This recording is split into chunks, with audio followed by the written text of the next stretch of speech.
Today what we're going to look at is the nomenclature of binary ionic compounds. So these are ionic compounds and they're considered binary because there are two elements involved. So we'll have one metal and one non-metal. Nomenclature is about naming and writing formulas. So first we're going to start by looking at a name for a compound and writing the formula for that compound.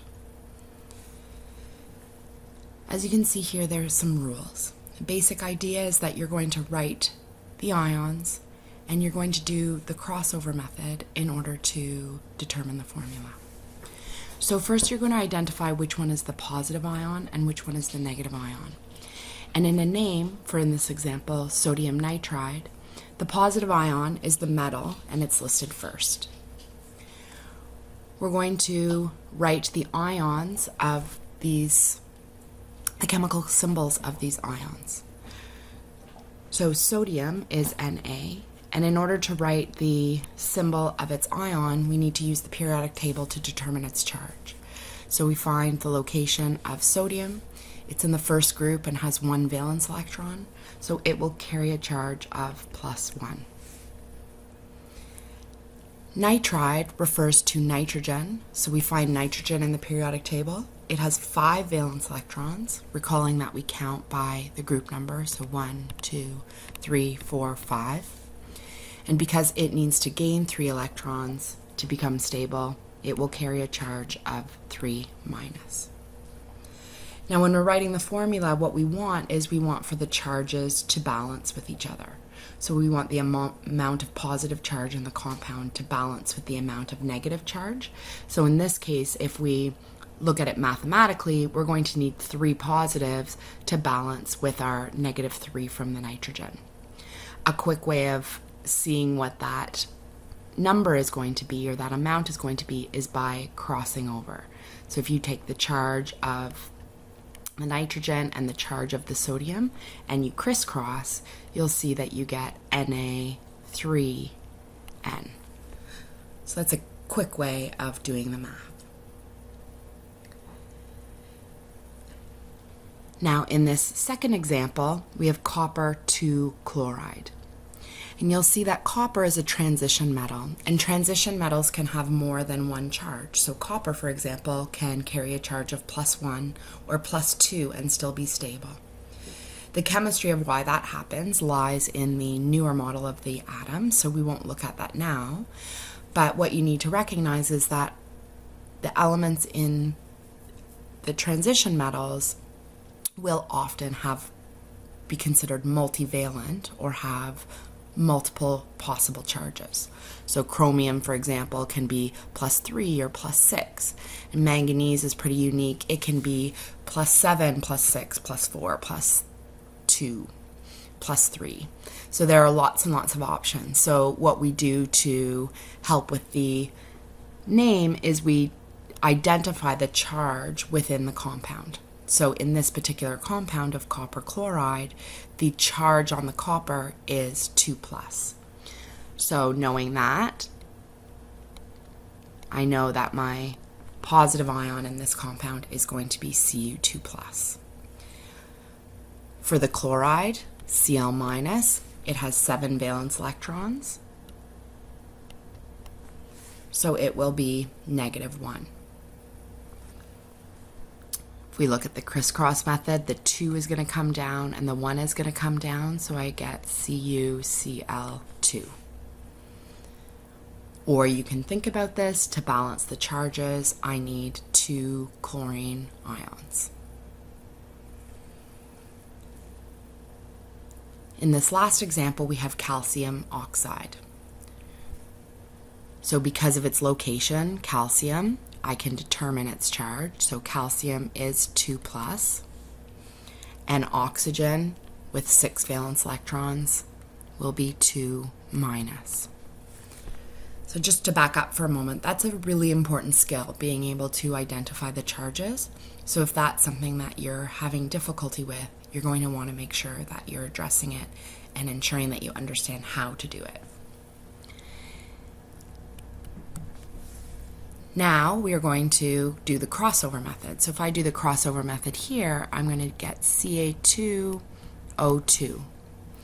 And if you look at this, when you look at the charges, you can see, okay, I've got a 2 plus and a 2 minus. So really what I need is I need one of each in order to balance. And that's what the formula is going to end up being. Ionic compounds, their formulas show us the ratio of the positive and negative ions in the compound. So it just needs to be CaO. Now, if you're using the crisscross method, how you know that it will become CaO is that you need to remember that it's always in the lowest ratio. So after you've done the crisscross method, you're going to reduce the ratio to its lowest possible terms. So because 2 and 2 can both be divided by 2, that's what we do, and we get CaO. So going the other direction, recognizing these names, you can see that the name consists of the metal and then the non-metal ion name. So you're going to start by writing the metal ion, and then you're going to write the non-metal ion. Now, the name of the metal ion is simply the metal name, while the non-metal is going to be changed to its "ide" form. So it's going to have the root of the element, and we're going to change the suffix to "ide." So in this example, we have sodium and bromine.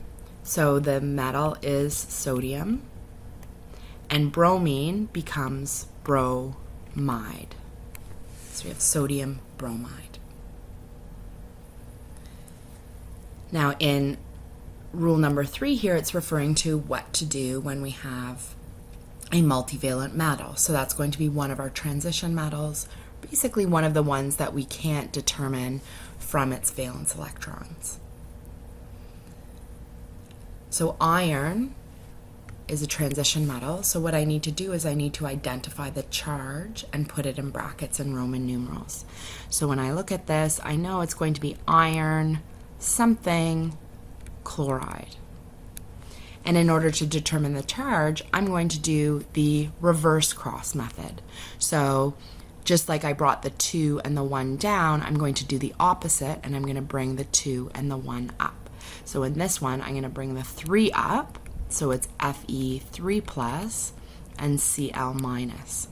And students will often ask, how do you know which one is positive and which one is negative? But what we need to remember is that we put the positive one first and the negative one second. So when I look at this, I can see that the iron has a positive 3 charge. Now there are some cases where we need to double check our work to make sure that it makes sense. And the reason for this is because sometimes we've reduced to the lowest ratio. So if we look at this example, CuO, if I do the reverse cross, I'm going to get Cu plus and O minus. And because we don't know necessarily much about copper, we wouldn't know that +1 is a possible one for copper, but you're never really going to be sure. So what you need to do is you need to use the non-metal as a guide. And this non-metal ion is oxygen and is showing us that it has a charge of -1.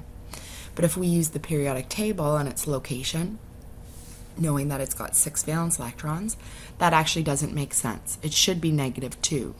So what's happened in this formula is it's been reduced to its simplest ratio, so I need to undo that. So oxygen needs to be -2, so I'm going to multiply both of them by 2.